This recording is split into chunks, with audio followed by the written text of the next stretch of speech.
नमस्कार दर्शक मित्रों, एस्ट्रो कॉर्नर चैनल से मैं हूं अश्विन रावल। देखिए, पहले भी हमने बताया था कि जैसे जैसे अप्रैल आएगा कोरोना के केसेस कम होते जाएंगे, कोविड कंट्रोल में आता जाएगा। और आज जो माहौल है इंडिया में, वो देख के भी हमें लगता है कि धीरे धीरे अब स्कूलें खुलने लगेगी, क्लासेस चालू हो जाएंगे, नॉर्मल सी रिस्टोर होगी। तो इसको ध्यान में रखते हुए आज अभ्यास को लेके, स्टडी को लेके हमने वीडियो बनाया है। देखिए, अब जल्द ही क्लासेस चालू करने वाले हैं, तो जो बच्चे आज 10th में हैं, 10वीं कक्षा में पढ़ रहे हैं, उनको आगे का सोचना है कि कौन से क्लासेस चालू करें 11वीं और 12वीं के लिए, क्योंकि ऑप्शन 10वीं कक्षा के बाद तुरंत हमारे सामने आते हैं कि बच्चे को कॉमर्स में एडमिशन लेना चाहिए 11वीं में, या साइंस में लेना चाहिए, या आर्ट्स में लेना चाहिए, या कोई और कोर्स करवाना चाहिए। अगर हम साइंस की बात करें तो इसमें भी दो ऑप्शन आते हैं हमारे लिए। कभी बच्चे को इंजीनियर बनाने का सोचें, या उसकी कुंडली में मेडिकल फील्ड ज़्यादा सूटेबल है, मेडिकल फील्ड में जाने के योग हैं, डॉक्टर बनने के योग हैं। तो अगर मेडिकल फील्ड में जाना है, डॉक्टर बनाना है, तो बी ग्रुप के ऊपर फोकस कर सकते हैं। और जो क्लासेस में एडमिशन लेना है, वो बी ग्रुप के मेडिकल फील्ड के क्लासेस उसको ज्वाइन करवाने पड़ेंगे। जिनकी तमन्ना इंजीनियर बनने की है, वो ए ग्रुप वाले जो भी क्लासेस चलते हैं उसमें स्टडी कर सकता है, एडमिशन ले सकता है। तो आज हम आर्ट्स और कॉमर्स की बात नहीं करेंगे। आज हम सिर्फ और सिर्फ साइंस लाइन के ऊपर फोकस करते हैं, और उसमें भी आज का मेरा पहला वीडियो मेडिकल फील्ड को लेके है। आपकी कुंडली में, आपके बच्चों की कुंडली में अगर ये योग जो मैं बता रहा हूं, जो योग आपने कोई ज्योतिष के पुस्तक में नहीं पढ़े होंगे, किसी भी क्लास में सिखाए नहीं जाते, ज्योतिष के कोई भी ग्रंथों में इतना क्लियर कट मार्गदर्शन आपको नहीं मिलेगा जितना मैं आपको सिंपल नियम, फॉर्मूलाज बता रहा हूं। जिसको अगर आपकी कुंडली में, अगर आप स्टूडेंट हो तो आपकी कुंडली में देखो, आप पेरेंट हो तो आपके बच्चों की कुंडली में देखो कि मेरा बेटा या बेटी को मेडिकल फील्ड में जाना चाहिए कि नहीं। और ये फॉर्मूलाज करीबन मेरे जो कैरियर, ज्योतिष की जो प्रैक्टिस की जो कैरियर है, इसमें करीबन 800 से 900 डॉक्टर की कुंडली देखने के बाद कुछ नियम निकाले हैं। 800-900 डॉक्टर की कुंडलियों को देखने के बाद कुछ नियम मैंने खुद बनाए हैं। और वो नियम ऐसे हैं कि वो देखने के बाद 2 मिनट में पता चल जाएगा कि ये बच्चा डॉक्टर होगा कि नहीं, मेडिकल फील्ड लेना चाहिए कि नहीं। और उसमें भी हम ये भी बता सकते हैं कि वो MBBS के लायक है, या BDS के लायक है, या फार्मेसी करेगा, या BA MS करके आयुर्वेद प्रैक्टिस करेगा, या BHMS लेके होम्योपैथ बन जाएगा। तो इतने क्लैरिटी हमारे आज के वीडियो में है। ध्यान से बार बार देखें, अपने पूरे सर्कल में व्हाट्सएप ग्रुप में भी इसको ज़्यादा से ज़्यादा बढ़ावा दें, ताकि ज़्यादा से ज़्यादा लोग ये सिद्धांतों का अपने बच्चों के लिए वो अप्लाई कर सके और क्लियर कट गाइडलाइंस प्राप्त कर सके। बांट रहे हैं, आप दिल से उसको लेना चालू करो। ये ज्ञान बहुत इंपॉर्टेंट है। देखिए, मेडिकल फील्ड की बात आती है तो 6th हाउस के ऊपर हमको फोकस करना है। सबसे पहले 6th हाउस जो होता है, 6ठा स्थान कुंडली का, वो रोग भी बताता है, रोगियों को भी बताता है, मतलब दर्दियों को भी बताता है, मेडिकल फील्ड को भी बताता है, मेडिसिन्स को भी बताता है, हेल्थ सेक्टर को भी बताता है।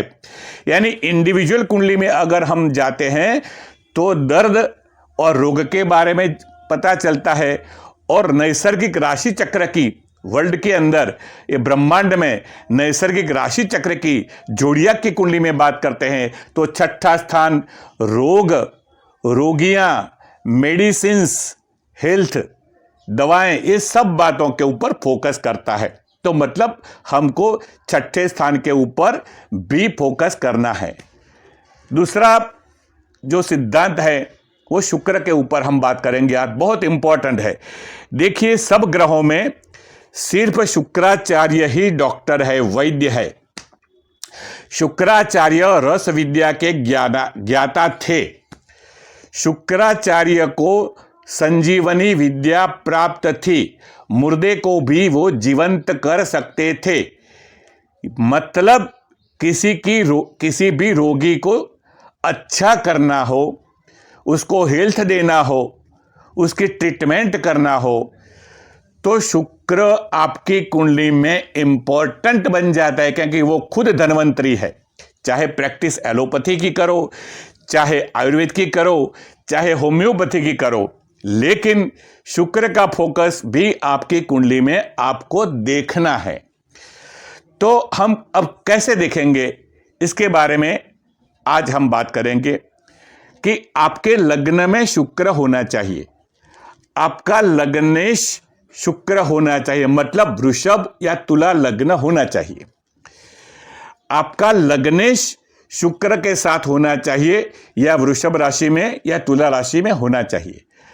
आपकी कुंडली में शुक्र 7वें स्थान में होना चाहिए, ताकि आपके लग्न को देख रहा हो, या तो फिर आपका लग्न का अधिपति जो भी ग्रह हो वो शुक्र के साथ कहीं बैठा हुआ होता हो, या तो आपका लग्नेश और शुक्र के बीच में दृष्टि संबंध हो, तो ही सर्किट पूरी होती है।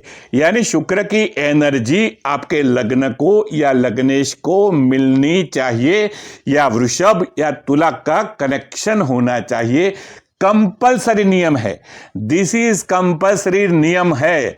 प्रश्न पहला फर्जियात, ये सिद्धांत हमारे पढ़ने में भी आता था, यहां भी मैं आपको बता रहा हूं कि फर्स्ट क्वेश्चन इज कंपल्सरी, और वो ये है कि शुक्र का कनेक्शन लग्न या लग्नेश के साथ होना चाहिए, या लग्नेश वृषभ तुला में होना चाहिए, या वृषभ तुला लग्न होना चाहिए। सिंपल। दूसरी बात, 6ठा स्थान हमने बोला कि रोग का स्थान है, जो 6ठे स्थान का अधिपति भी अगर शुक्र के साथ है, शुक्र की राशि में है, तो भी लग्नेश ना हो तो चलेगा। यानी दोनों में से एक, लग्न का कनेक्शन, लग्नेश का कनेक्शन, या तो फिर 6ठे स्थान का कनेक्शन, या 6ठे स्थान के अधिपति का जो ग्रह होता है उसका शुक्र के साथ कनेक्शन। तो शुक्र 6ठे स्थान में हो, शुक्र 12वें स्थान में हो, या 6ठे स्थान का अधिपति शुक्र के साथ हो, शुक्र को देख रहा हो, या फिर 6ठे स्थान का अधिपति वृषभ या तुला राशि में हो, तो बात बन गई। मेडिकल फील्ड आपके लिए आपको वेट कर रहा है। ये कंपल्सरी नियम है। अब हम 6ठे स्थान के ऊपर अलग से आते हैं। पहला प्रश्न, यानी ये नियम कंपल्सरी है। अब 2, 3 और 4, 3 नियम और मैं बता रहा हूं, जिसमें से कम एक नियम बच्चे की कुंडली में लागू होना चाहिए। दूसरा नियम, तीसरा नियम और चौथा नियम, ये 3 में से कोई भी एक नियम कम से कम लागू होना चाहिए मेडिकल फील्ड में जाने के लिए। छठे स्थान का अधिपति या तो दूसरे स्थान में होना चाहिए, यानी इनकम थ्रू मेडिसिन्स। छठे स्थान का, रोग स्थान का अधिपति इनकम स्थान में होना चाहिए या 10th हाउस में होना चाहिए, मतलब प्रैक्टिस। छठे स्थान का अधिपति कर्म स्थान में होना चाहिए या चौथे स्थान में होना चाहिए। चौथा स्थान मतलब 10th हाउस को देखता है, वो कर्म स्थान को देखता है। तो छठे स्थान का अधिपति चतुर्थ स्थान में होना चाहिए, या फिर छठे स्थान का अधिपति 8वें स्थान में या 12वें स्थान में होना चाहिए। छठे स्थान का अधिपति 8वें स्थान में या 12वें स्थान में होना चाहिए। 8वें स्थान में होने से वो सेकंड हाउस को देखेगा और 12वें स्थान में होने से वो छठे स्थान को, खुद अपने स्थान को देखेगा और बलवान करेगा। मतलब सिंपल सी बात है, छठे स्थान का अधिपति अष्टम स्थान में, 10th हाउस में, 12वें स्थान में, सेकंड हाउस में या 4th हाउस में होना कंपलसरी है। ये दूसरा नियम है। तीसरा नियम, छठे स्थान का अधिपति या तो 0 डिग्रीज का होना चाहिए या 29 डिग्रीज का होना चाहिए, मतलब उसको विशेष एनर्जी मिली हो। जब भी कोई ग्रह एक राशि से दूसरी राशि में स्थानांतर करता है, तब मैग्नेटिक फील्ड होता है।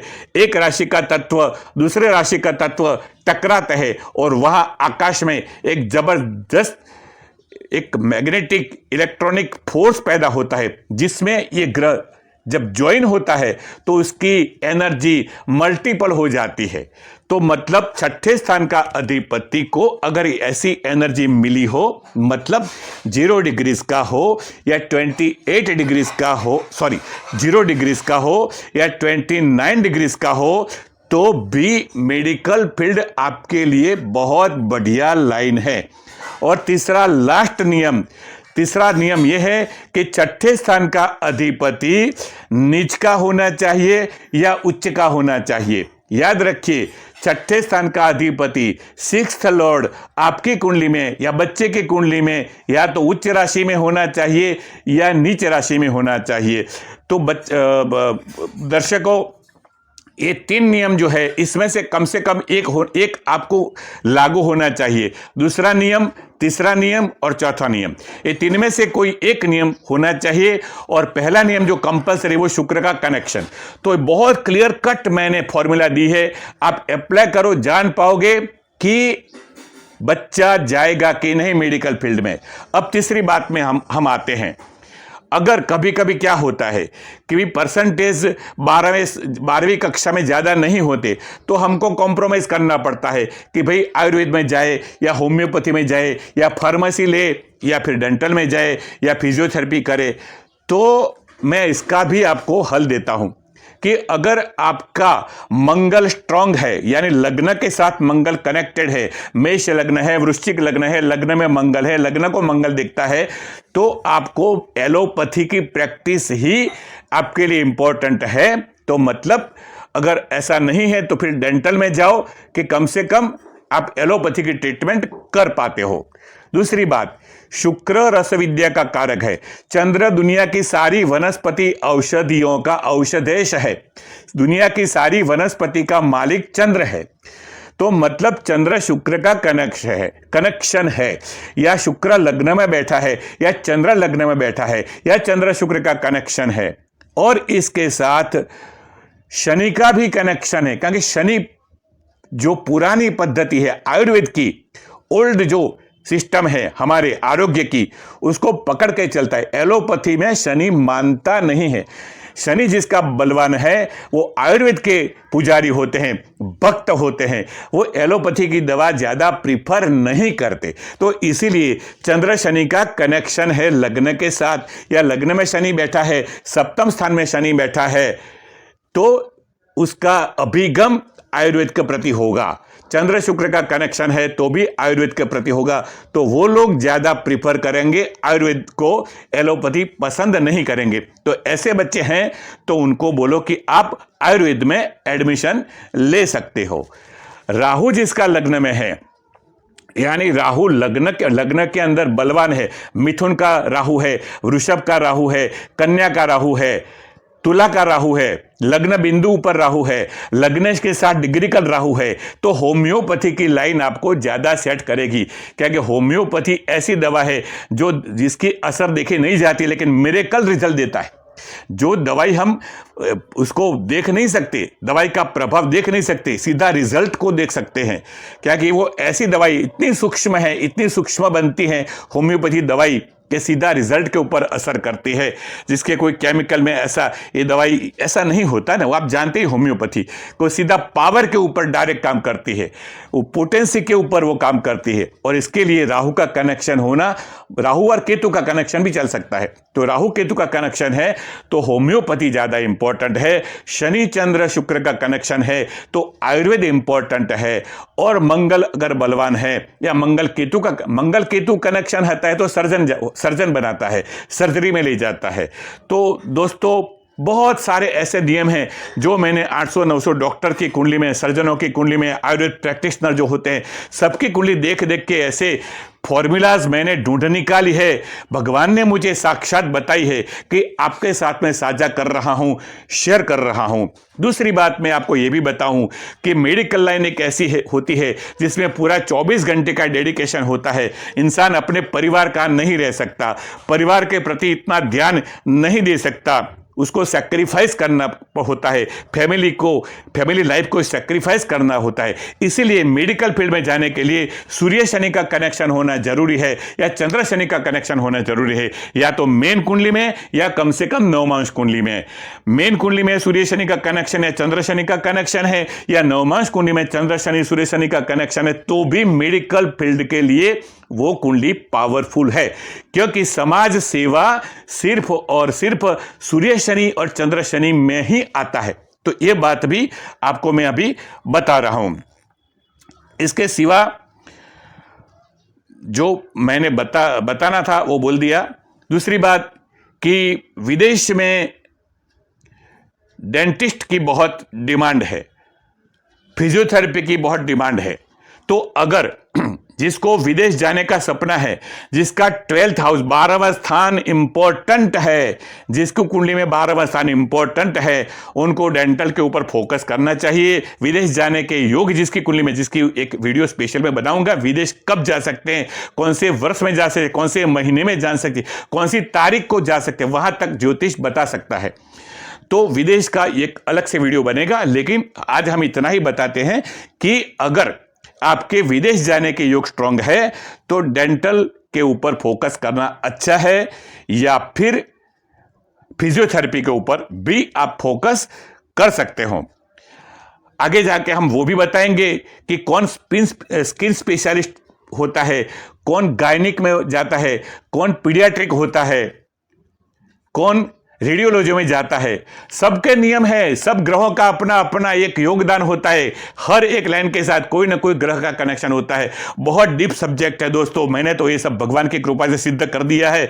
और मैं वर्षों से पेरेंट्स को गाइडलाइंस देता ही रहता हूं कि आपके बच्चे के लिए एक केमिकल इंजीनियरिंग है, आपका बच्चा मरीन लाइन में जाएगा, पेट्रोकेमिकल इंजीनियर बनेगा, ऑटोमोबाइल इंजीनियर बनेगा। तो यानी इंजीनियरिंग लाइन हो, मेडिकल लाइन हो, मैं डिटेल्स में गाइडेंस देता हूं। 12वें स्थान में जब बच्चे होते हैं तो कितने परसेंटेज आएंगे वो भी मैं एग्जाम के बाद बता सकता हूं। लेकिन ये सब बातें जब समय आएगा हम आपको शेयर करते रहेंगे कि कैसे ये सब देखा जाता है, निकाला जाता है। आज बस इतना ही। आप अपने बच्चों के लिए गाइडेंस के लिए हमारा संपर्क कर सकते हैं। ऐसा बढ़िया गाइडेंस आपको कहीं नहीं मिलेगा, इतना मैं पक्का बता सकता हूं। वीडियो को ज़्यादा से ज़्यादा लाइक करो, शेयर करो, ज़्यादा से ज़्यादा लोगों तक पहुंचाओ, वो भी एक बहुत बड़ी सेवा होगी। बस आज इतना ही। नमस्कार दोस्तों।